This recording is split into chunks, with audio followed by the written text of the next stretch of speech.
Welcome to this tutorial. In this tutorial, I'll show you how you can switch your Instagram account type from a personal account to a professional account. So in order to do this, once you are inside your profile tab, you need to click on this edit profile button right here. And once you click on it, you may scroll down and you can see this option which says switch to professional account. So simply click on this option and here you can get some insights, and then you may click on this continue button at the bottom. Then it will ask you to describe yourself. Then you may choose any of these tags which best describes yourself. Then once you have done that, click on this done button right here and just give it some time to process, and it will ask you if you are a business or a creator. I will choose creator in my profile.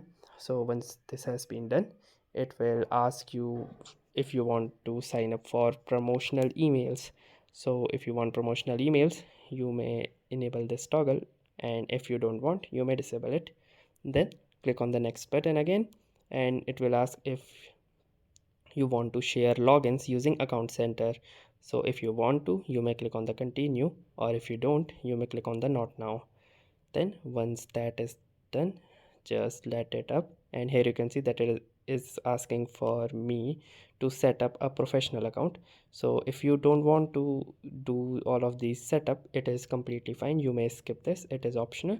To skip this, simply click on this cross icon and just simply refresh your profile, and here you can see that the professional dashboard is now visible and my account has been successfully converted into a professional account. So that's it for this video. I'll see you in the next one. If you like this video, make sure to hit the like button as well, comment on this video, share it, and don't forget to subscribe to our channel. Thank you for watching and have a nice day.